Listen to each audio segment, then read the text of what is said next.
Welcome to You Decide. I'm your host, Errol Lewis. We are making a pivot here on the big podcast. You can still find us on Apple Podcasts or Spotify, whatever audio platform you prefer.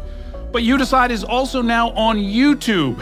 And that comes with a video feed for those who like to see the look on people's faces while we are talking. I'm making faces right now. You can't see it unless you go to YouTube. The address is youtube.com/@NY1 Podcast. And we are asking everybody to check it out. We want you to like it. We want you to subscribe. We want you to leave a comment.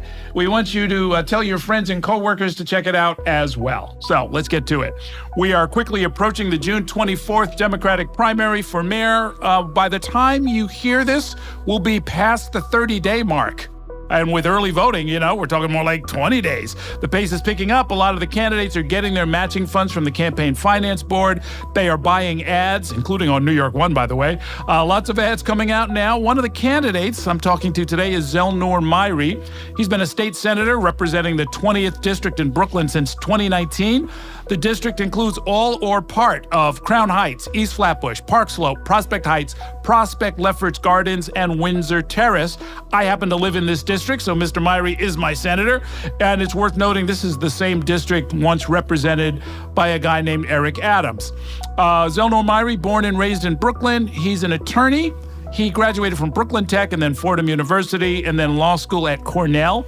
He has been an advocate for affordable housing. He has pushed for efforts to protect tenants and homeowners. And some of his policy proposals, if he should become the next mayor of New York, is to build 1 million homes in New York City, shifting the emphasis from luxury condos to affordable homes, increasing the staffing of the NYPD and prioritizing safety in the transit system, creating after-school programs for all, and universal summer youth employment. A lot more on his website, but he's here now to talk all about it.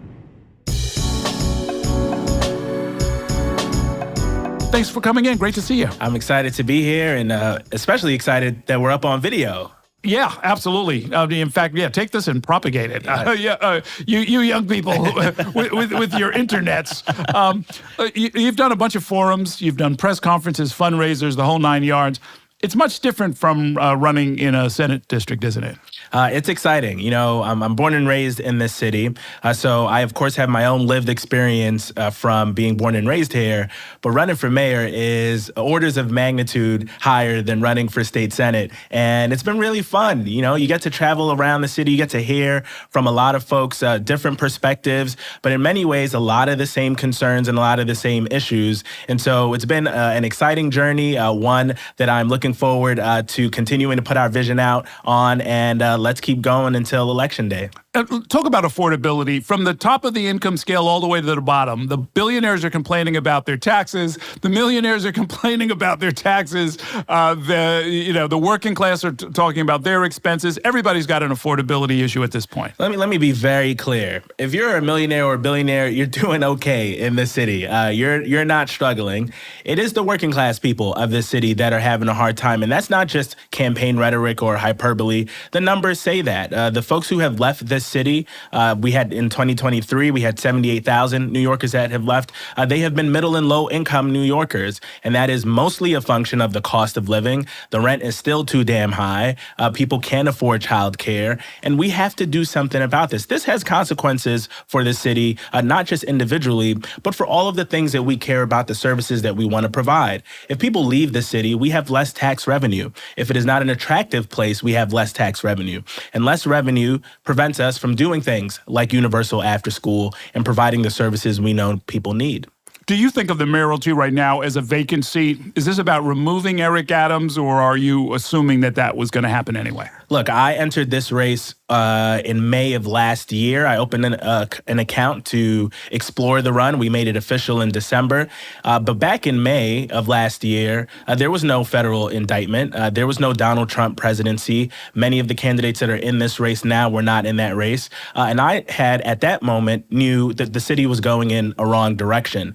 There were a lot of things that happened since then. The race has changed significantly, and I think that New Yorkers are frankly fed up with what they've seen out of this current administration and what they may be seeing from some other candidates going forward. What was the deal breaker for you last May that made you decide you wanted to run? Well, I first wanted to talk to New Yorkers and see whether or not we could do this, whether we could get the resources, whether this was our time to step up and lead in this moment. And what I had heard constantly from my constituents was that they were fed up with the direction that the city was going in. People felt less safe on the streets and the subways, and this was a mayor that ran on making both of those things safer. Our affordability crisis was only getting worse. The same working class voters that Mayor Adams had went to were feeling the pinch and were frustrated. And then, of course, the distractions started to heap up. And I said, listen, I have been a product of our public schools. I had very famously Mrs. Randolph now invest in me when I was in middle school. I was a product of the Crown Heights Youth Collective. This city has made me who I am today. My parents came here for opportunity. Both of them worked in factories when they got here. That is what attracts people to this city, but that opportunity is slipping away, and I decided I wanted to step up to provide that for every New Yorker. Well, one of the candidates, I don't know if it was you, there's a lot of you folks, and I lose track of you sometimes, but at least one of the candidates has been saying that Andrew Cuomo is running for Eric Adams' second term. Do you see it that way? I think that New Yorkers are tired of the distraction and the scandal, and that is exactly what Cuomo has been and what he would be as mayor. I worked with Andrew Cuomo as a state legislator. I was there when he proposed cutting funding to the only state-run hospital in the city. I was there when he cut funding to our Department of Education. The time that he was governor, he cut rental assistance and we saw homelessness go up. He has been bad for New York City. And by the way, in his dealings with the previous mayor, put out petty grievances that hurt this city, took money from the MTA. And so I think it is really important that we remind New Yorkers of what his record is. Run on the record. That's what people expect us to do. Let's be honest about that conversation. And listen, we mentioned that we have been to so many forums, Errol, I can't even count how many. Andrew Cuomo has been running scared. He has not showed up to these forums. He has not had unscripted moments with New Yorkers or the press. How in the world are you going to stand up to Donald Trump if you can't even face everyday New Yorkers? We're tired of this. We want a real leader. Well, why is it that the problems with Cuomo while he was governor weren't talked about before? I mean, there's a specific case I want to spend some time on regarding Downstate Hospital, but there are a lot of other issues, supportive housing, funding for transit, and so forth, where now we're hearing a lot of complaints. Hey, he wasn't that great of a governor. And I'm thinking, where were you 4 years ago? Where were you 5 years ago? Look, I got the same question, Errol. You know, I have been someone that stood up to him when he was hurting our community. And I was asking in those moments, where is everybody else? People were operating in fear. People were operating in political ambition. And I'd argue that there's some of that happening right now on this campaign. People unwilling to stand up to him and unwilling to confront his record. This is the type of politics that I think New Yorkers are really frustrated by. You have people that come before you every 2 years or every 4 years, and they say, give me the opportunity to lead you and provide for you. And then they get in office, and it's fully about themselves. It's fully about what is good for them politically. And they operated, the Cuomo administration, out of fear, and they played on that ambition. There were other elected leaders who, because they wanted to be somebody, because they wanted to be in the good graces of Andrew Cuomo, they didn't speak up. I was not one of those people, and I don't plan to be that as the mayor. In my memory, I got to know you during the pandemic when everything was shut down. Things were pretty frightening. Everybody was working from home. And then Downstate Hospital, a state facility, was turned into a COVID-only facility by the governor, Andrew Cuomo. Downstate, for listeners who don't know, it's built to handle 60,000 visits a year. It typically gets more than 200,000. So on a good day, pre-pandemic, it was overburdened and underfunded. Years of underfunding led to really creaky, really stressed out systems. And when they made it a COVID-only facility, things were so bad that I remember the medical staff started a GoFundMe page to try and scrounge up protective gear, which I thought was shameful. And you and I sort of talked offline about that. And, you know, the question we kept kicking back and forth was, where is everybody? You know, like I'm looking at you, you're looking at me, and we're like, nobody else sees this happening. What the heck is going on here? And it turns out that Downstate is where you were born. So I was actually born at Interfaith. I was born at Interfaith, which is another safety net hospital in Crown Heights.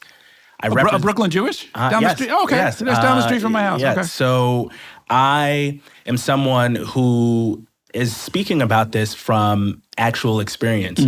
I was in SUNY downstate when I got COVID, and I was in that ICU. I didn't go to a fancy hospital somewhere else. I was right in my community. That is where I get my care. And I want to spend some time on this because this really pisses me off. That we could have someone come to our churches, come sit in our pews, stand up at our pulpits, and talk about what they're going to do. But when we needed him the most, he proposed cutting money from downstate. Designated it a COVID-only hospital, all of the things that you just mentioned, hurt its revenue stream, didn't help it build back reputation in community, and then said, we want to cut over $100 million. I voted no on that budget for that specific reason. You want to talk about where people were? I stood up and said, there's no way that I am voting for a budget that cuts money to this hospital. Our healthcare professionals were wearing garbage bags, Errol. Garbage bags. And he was parading around on TV every single day, got a $5 million book deal. People got to check the record. And we got to stop giving people a pass to come into our community who didn't show up for us when we needed it the most. So that's what I've been trying to talk about on the trail. I'm trying to remind folks, I understand why there might be some instinct to vote for him because you have seen him and he's been in political office for a long time. But look at what he did when he had the power to help you. And more importantly, look at what he did not do. What are the other candidates saying? I think that there has been a broad consensus that his record needs to be highlighted. I think that they have, made some pointed attacks on other things. I frankly have been paying more attention to what I've been hearing from voters on what they think the next mayor is going to have the ability to do.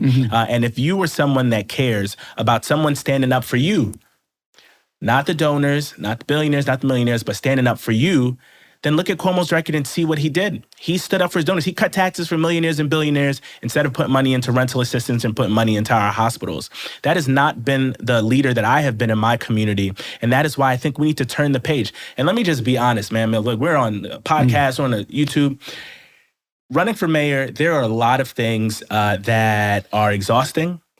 There are a lot of things that are challenging. There are a lot of things that you wish you didn't have to do. But one of the things that I have really appreciated about this process is that I have been able to point to my record. I've been able to point to my record. I'm not telling you about the things that I want to do because I've created this in some laboratory or some campaign or I poll tested this. I'm talking to you about the stuff that I've done.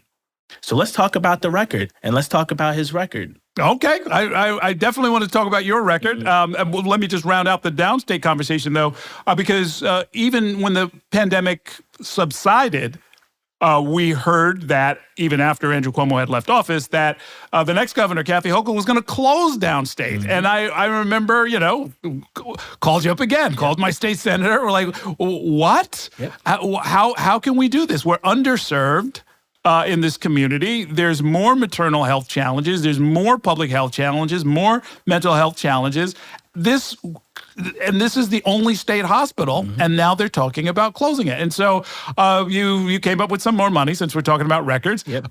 What's the status of the hospital now? I mean, are we going to have to go through this every few years? So we did two things. We came up with some more money to keep it going, but we also wrote a bill that would create a community advisory board that would determine what the future of downstate would be, to have a fiscally responsible plan to help it survive and thrive in this community. We are in the midst of that advisory board right now. They are supposedly going to present us, the legislature, with recommendations on what that should look like. I've had criticisms on this process. The reason why we instituted this in the first place was to have the community have a voice, to have them be transparent about how they were thinking and arriving at this. There have been some public meetings, but we have not seen how the decision-making is going to go. We don't know how the voting is going to go. We don't know what material they are considering. And so I have questions about this process, but they are supposed to report before June on what the recommendations are, and then the legislature has to fight for it. So let's see. Stay tuned. Who's chairing that board? So the SUNY chancellor is on that board, along with the commissioner of the Department of Health. And there were several appointees that the governor would make. I had an appointee. The assembly had an appointee. And they have been collaborating for close to 6 months. We passed that bill in April of last year, and they did not convene this commission until December.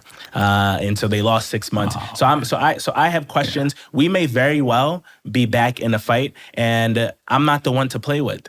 No, for sure. Well, if you win this election and you get sworn in as mayor, you'll be in charge of 11 public hospitals. What has the downstate experience taught you, and what would you do with our public hospital system? There's been this philosophy in the conversation around downstate that it has been a not profitable operation. And this is a philosophy that I reject for our safety net hospitals. They're not meant to make money. They are serving our most vulnerable.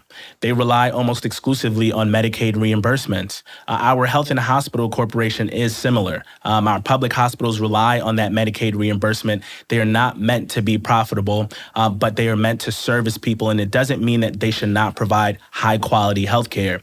So I intend to provide that same energy and attention to detail in leading our hospital system, have us be a center of innovation, make sure that we are attacking the issues that are most prominent in those vulnerable communities. I want more maternal health centers. I want more attention on preventative care. I want to ensure that people with disabilities are getting the support that they need, and also the workers that are on the front line. We still have not grappled with what our healthcare professionals went through during the COVID crisis. They lost colleagues, people that they stood on the floor with. They right now are under duress because they are understaffed. We got to ensure that those new contracts that are coming up, that they are done in a way that gives them justice, that gives them the appropriate wages, and allows for them to do the work that they signed up to do. Okay. You mentioned your parents from Costa Rica. What brought them here? So my dad could make more as a minimum wage factory worker in Brooklyn than he could back home with a college degree. He was looking for work. My mom, she came here on a promise of a mattress. She had $40 in her pocket, and she was going to make some money, and then she was going to go back home. They, of course, then had me in a very New York City way. They met at a party, and so then ended up having me, sending me to public schools, and we were here today. Is there a sizable community here from Costa Rica? There is, and I grew up in central Brooklyn, affectionately known in some parts as Little Caribbean, and my parents are from the Caribbean portion of Costa Rica. In fact, my grandparents on both sides, one of them, maternal, paternal, are from Jamaica. Myrie is a Jamaican surname, and the history there is very interesting. When the British Empire abolished slavery, the formerly enslaved Jamaicans made their way to Costa Rica to help build a railroad across the country. And they went and they never left. That has been the source of Caribbeans in Costa Rica. So I grew up listening to soca and salsa, and we have, a special connection with both the Caribbean community and the Latino community here in New York City. Okay, ¿por qué no habla español en público, señor? My Spanish is my Spanish is on a little bit of life support, but I've been trying to practice more publicly. I understand it fluently. Many your children of immigrants can empathize with this story of your parents speaking to you in Spanish and you responding in English. Yes. And that is part of my story. Okay, fair enough. Stand by. We're going to take a break. We'll be back with more from Senator Zellnor Myrie, but we will keep it going on YouTube. Another reason to check out YouTube. No commercials. Okay, you are making the biggest housing promise out of all of the candidates. Mayors Bloomberg and de Blasio and Adams all shot for 200,000, 300,000 units over the course of a decade. You're saying that the city can move faster. How would you do that? So I want to deliver 1 million homes over the next 10 years. I want 700,000 of that to be new units and another 300,000 of preservation of our current housing stock. We can do 70,000 a year, not because that's some number that I just came up with. We used to do it in the 1930s. We built the Empire State Building in 13 months, 100 years ago. So it's not that we are incapable. It is that we need the courage and the leadership to get it done. Right now, that number is close to 20 to 30,000. I think we have room to do a lot more. And there are a couple of components here. One, we have to speed up our commercial real estate conversion to residential. We have some of the tools to do that now. We need some upzoning in places that are already dense to get that moving. It's also really difficult in the city to build 7 stories and below. There is a lot of bureaucracy. And if you're a smaller developer, you don't have the same access to capital. I want to change that. I want our Housing Development Corporation to serve as a backstop and also to incentivize the private market to do lending. We do this on the federal level in the Small Business Administration. I think we can do the same thing here. We have industrial areas in this city that are sandwiched in between residential areas. They no longer serve that industry's purpose. We can convert that to residential. And I think in our public housing stock, we have a lot of land that can be utilized in conjunction with our NYCHA residents, not displacing a single tenant, but building some mixed income so that people can have opportunity to mix in the community. I think that we can get this done, but I'm under no illusion. It's not going to be easy. I know it's going to be hard, but it's worth it because the alternative is if we do not build and if we do not do it quickly and everywhere, people are going to leave the city. We're going to continue to see outmigration.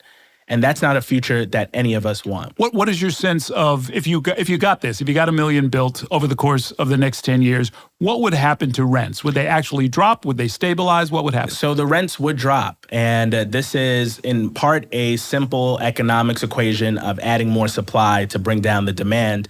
We saw some of this over COVID when there was an exodus from the city and where property owners were trying to compete for renters. That is the dynamic that I'd like to see. Instead of renters competing to get to a landlord, it should be the other way around and have them fighting for renters and trying to incentivize them to come. I want to bring rents down, but it's going to require us to build a lot more. And here's the thing.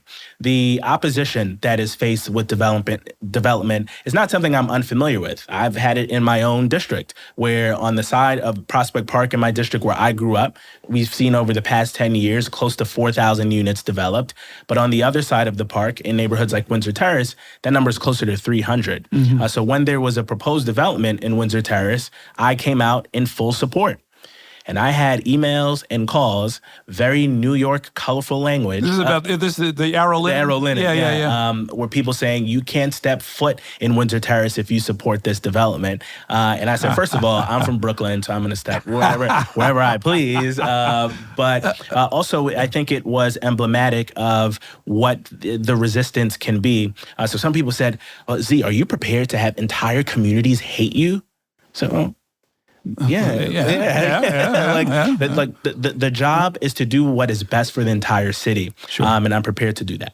Okay. So, the Errol Linen project, for listeners who don't know about it, it's a really interesting part of the city. I actually put my son in the car, drove him over there, and we went and looked around and took pictures and stuff. He's an urban planning major at Cornell, as a matter of fact. Okay. And I was like, you're going to love this one. Because it's a great neighborhood. Yep. It's a great mixed-use neighborhood, wonderful little Italian bakery. We went and bought some cookies and stuff like that, and we're kind of looking around. But then we looked at the site of the industrial laundry, which is mostly a big parking lot and a little bit of industrial space. And the developers wanted to turn it into much needed housing.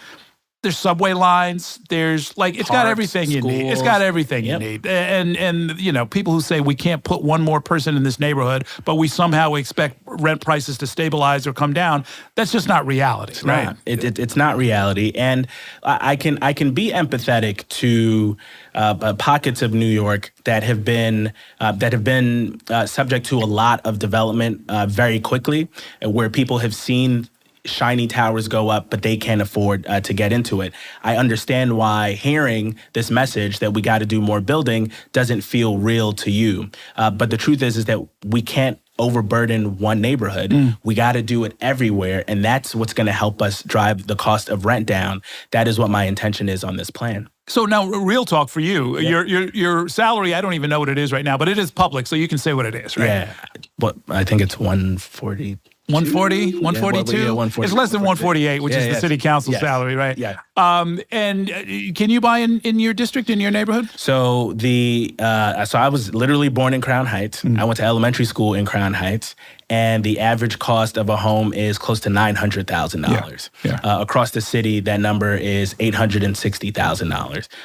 There are places on the block that I grew up that are $1 million, 1.5 million, 2 million, completely out of reach. Right. And that, to me, is really emblematic of what the affordability crisis looks like. Because even for folks that are doing relatively okay, it is really difficult to imagine yourself being on a path to home ownership. Yeah. Because even in a case like that, even, a 5% down payment, like you don't happen to have 50 grand laying around. I don't. Yeah. Let's talk about public safety. Your plan includes hiring more cops. I think every one of the candidates start with the premise that we need to hire more cops. Why is that? Well, we saw pre-pandemic in 2018, the last time our police count was closer to 36,000, that we had some of the lowest crime rates in the city's history. I will also point out that we saw some of the lower rates of stop and frisk. And so there is this notion that these two things cannot coexist, that you cannot hold police accountable while increasing the police headcount. And I disagree with that premise. I take the subway every day. Took the subway here. I've been taking the bus and the trains my whole life. My first time on the bus was the B43 on Empire Boulevard. And I remember being so proud of myself getting on that bus. I thought I was taking the bus alone. My mom would tell me years later she was driving behind the bus. Love it. To make sure that I was okay. Yeah. But I say that to say I'm a commuter through and through, and things feel different. They feel different on our subways and on our streets. And my mom is someone who was robbed at gunpoint when I was very young, and we were both together in an elevator. Her worldview was informed by that experience. I'm also someone that got pepper sprayed. I saw the footage of that. I remember that right outside the Barclays Center. Yeah. That's right. And I went through the Civilian Complaint Review Board process. There was no vindication there. They found no fault. Had to sue in federal court. So I think New Yorkers can hold both of these experiences together, that police officers are a necessary component of our public safety ecosystem, but that we don't want them stepping over the line and we can hold them accountable. So I've proposed a return to that police headcount pre-pandemic, but I also have proposed that we increase the resources for the CCRB so that they can have what they need in order to hold police officers accountable. And we got to invest in crime prevention as well. I've proposed 50,000 more summer youth employment slots. My first job ever was SYEP. And we often tell our kids, all right, don't do this, don't do this, don't do this. And then we don't give them a thing to do. Right. So I want to ensure that it is a truly universal program, increase that number to 150,000 slots total so that no young person is on the waiting list during the summer. What happened to your lawsuit against the NYPD? So it was settled. Okay, well, there's your down payment, brother. Get you some land. I mean, real talk here. Real talk here on the podcast, man. How would you deal with the issue of seriously mentally ill people on the streets and subways? They're not getting the care that they need. In your mind, is that a public safety issue that requires police involvement? It is a public safety issue, and I think that it requires both police and clinicians. That is what I have proposed. Police and clinician trios to be in our subways and in our streets 24/7. I heard a senior police official say this who worked in our city in the 80s. He said, when something happens to you in the subway, it feels 10 times worse than above ground because there's no other place to go. You were moving in a confined space. And so paying special attention to what happens in those spaces is worthy of government effort. So what I'd like to do is to have police and clinicians together because police officers can't do this job alone. I want to have a clinician paired with them so that they can diagnose individuals who are going through a crisis and then get them on a real path to recovery. We have between 2,000 and 2,500 chronically mentally ill people in this city. It is not a large number. It's still an unfortunate number, but it is not a large number. Many of our city agencies know who they are. Sure. They deal with them. But it's a alphabet soup of agencies that deal with them that do not coordinate and help get them the help that they need. So I want to consolidate that jurisdiction under one deputy mayor, and I want to include our housing department under that deputy mayor so that we can work in tandem. If you have already agreed that you need the help, you need the support, you want to get into permanent and supportive housing, and the city has those vacancies right now, New Yorkers have to ask themselves, why aren't people being connected? Right now, that number is close to 1,000. of people who know that they need the help, have been identified, and the vacancies exist. So I want to change that dynamic. I also want stabilization centers in every borough. For some people, all they need is a shower, some new clothes, and to get back on their medication. For others, they need a longer-term diagnosis, longer-term help, and I want to base it off of the clubhouse model that we've seen in some places in the city that have people who have been through this crisis, who are on the path to recovery, giving people some agency. This is really, really important. We are in the midst of not just with chronic mental health illness, but generally mental health. I always like to say in my public spaces that I'm in therapy, that I need therapy. I would not be a good leader, a good husband without that. And I encourage everyone who can to do so. But our chronically mentally ill in the city, they deserve some special attention because we can't have them posing a risk to themselves or posing a risk to the public. That's very interesting. You know, I've been doing this for over 40 years. You might be the third, maybe fourth official I've ever talked to who said that they were in therapy. So, you know. It's important. And you know, Errol, in our communities, it's particularly important because we don't talk about this. Yeah. And we usually just suffer in silence. And the posture is you just got to eat that and go through and no, right. We need help. We need help, and it's good, and it's a good thing to say. Right on. Now, you came in, you got elected in 2018. You were in the class of 2018, a group of newcomers who beat a bunch of incumbents, right?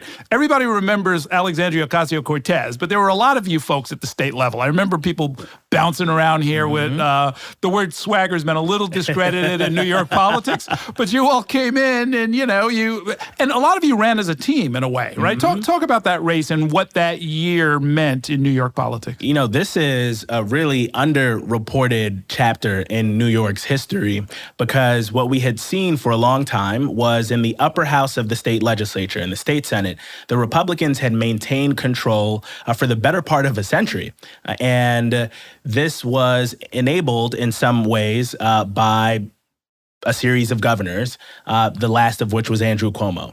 And what happened was there were Democrats who were elected as Democrats who then went up to Albany and were caucusing with the Republicans. And so even though Democrats were in the numerical majority in the state Senate, there were more Democratic senators than Republicans, they formed an independent Democratic caucus that gave that majority to the Republicans and prevented a lot of the things that New Yorkers care about from ever seeing the light of day. Tenant protections, climate legislation, reproductive health legislation, killed all of that. So in 2018, we are now 2 years removed from the first Donald Trump election, and New Yorkers start paying attention to what's happening here locally.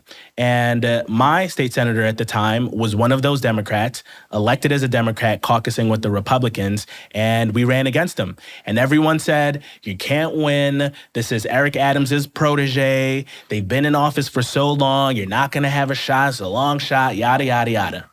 And we won. We won. And immediately we got to work and started passing a lot of those things that we mentioned has had a major, major impact on the life of everyday New Yorkers. Well, you know, it's interesting. I bring this up, in fact, because you, Jessica Ramos, also class of 2018, both running for mayor. Zohran Mamdani gets elected 2 years later. A lot of the same kind of energy. Are we seeing a generational shift here? I think there should be a generational shift. What has been unfortunate, I think, in our party is that there have been a resistance to young leadership.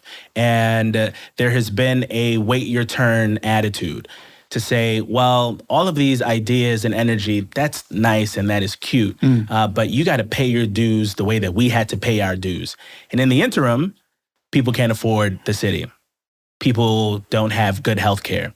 So I think this is a real moment for us, not just as a city, but as a party to do some introspection and to say what the old guys have been doing got us to where we are right now.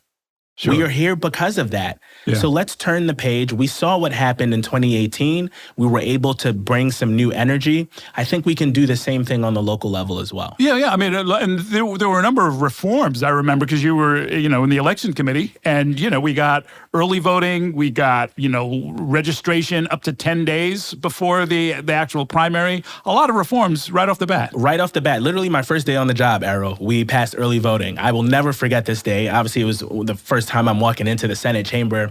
I remember, in fact, one of the sergeant at arms said, "Where are you going?" And didn't really he thought I was like a staffer because they had not seen this type of youthful energy in the chamber. But I debated the Republicans for over an hour and got early voting through. And as chair of the Elections Committee over the 6 years that I've been in the state Senate, we made over 100 changes to the election law, including some of what you mentioned, but a lot of the minutia and the things that aren't sexy, but that are important to keeping our democracy functioning. Okay. Well, look, best of luck. We will see you out on the campaign trail. And what's your path to victory? What do you think? What's your best case scenario between now and June 24th? Well, we just got on TV a few weeks ago, and we've been running ads, as you mentioned. My wife likes the ad of you with your old elementary school teacher? Yeah, so she was both elementary and middle school, Mrs. Randolph, who is incredible, the real star of the TV ad. And I think voters are just starting to tune in. They're just starting to pay attention.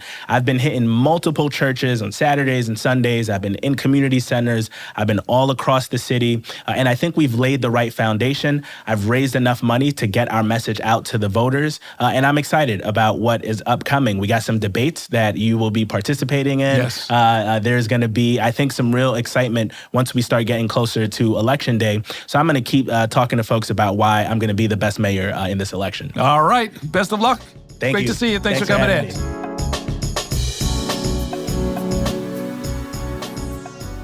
If you want to keep up with what's happening in New York politics and hear more conversations with the people shaping the future of New York and beyond, subscribe to our channel. And let Spectrum News be your resource for balanced, in-depth political coverage, elections, and issues that matter to you.